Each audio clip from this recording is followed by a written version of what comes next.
During my recruiting process, I was definitely looking for a blend of academics and being able to compete on the court at the highest level. And I've always seen Stanford, even growing up, as the perfect blend of both those. You have the opportunity to get a world-class education, play in the Pac-12 Power 5 conference, in the Conference of Champions, and a school that has a long history of success. So finding that balance is hard to come by and extremely rare, and having the best of both worlds essentially was definitely the main reason I chose Stanford. Basketball at this level is a big part of your college experience, and especially on the academic side. I taught myself a ton of lessons, time management, being able to balance practice and school. It's something you've kind of always had to do throughout high school, especially a lot of us who made it and decided to come to Stanford. We obviously value academics, but basketball teaches you lessons, leadership, commitment, and just finding a way when times are tough. So when times get tough in class, when you have a big test to prepare for, the preparation's a huge thing in basketball, and that carries over into the classroom as well. So really just being goal-driven, and for me, knowing there's an objective at the end and doing what I need to do, coming up with a plan to best prepare myself. I think the easiest way to describe the way I play basketball is efficient, especially in the modern analytics. Threes and shots around the rim are the most efficient shots on the court, and that's not necessarily something I force into my game. It's just kind of developed over time. Trying not to take bad shots, making sure I'm taking good shots at the right time, finding teammates when they're open. Growing up, I kind of always just shot the ball, and then throughout high school became more comfortable playing inside the three-point line rather than just a straight spot-up shooter. And then it's kind of interesting to see the progression at Stanford, where freshman year I really wasn't getting any post-ups, didn't think to post up, and was just there to shoot the ball, which is what I came in when I was recruited.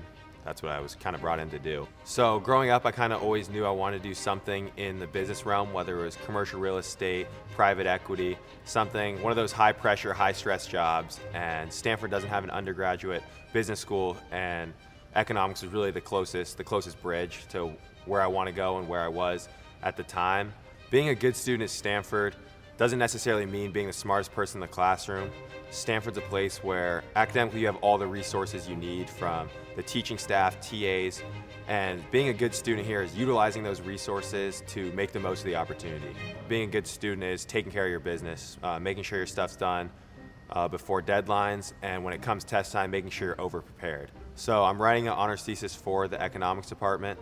First, I chose to write an honors thesis because given our summer basketball schedule, I haven't had time to partake in internships or any sort of real work experience. So I found that if I want something on my resume, maybe an honors thesis would be not a substitute, but something that could show that I can have a task and a deadline over the course of a good period of time, showing that I'm able to manage my time and have a lot of work culminate in a final project. My research for my honors thesis focuses on school closures and the causal effect that has on academic achievement. And it's really a topic that I became passionate about during college. All of us experienced life during COVID, school during COVID, and the transition from a virtual learning environment back to in-person classes. And there were definitely some challenges, and it took time to adjust back and forth. And after taking the health and healthcare class, COVID was a topic that we discussed in that class.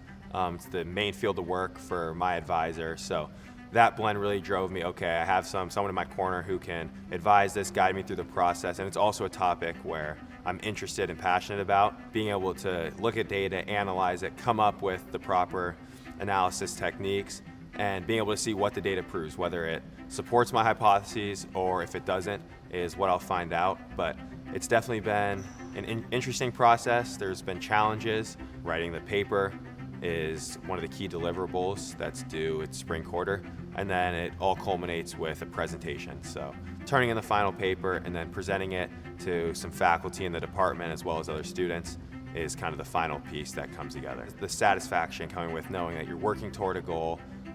It starts out, seems a little overwhelming, but knowing just chipping away, and then as you become closer to the final product, to see all the work come together is always a great feeling. Being named an academic All-American kind of embodies the Stanford experience, being able to excel on the court and off the court at the same time. Throughout my life, academics has always been a key part. My parents stressed it on me from a young age that if the grades aren't there, one, I won't be able to play basketball, and if the grades aren't to their standards, they weren't letting me play basketball or any sports. So from a young age, I kind of always prioritized making sure my business was taking care of the classroom. So it just never encroached on what I wanted to do on the court. The people you surround yourself with at Stanford are definitely a huge part of the Stanford experience.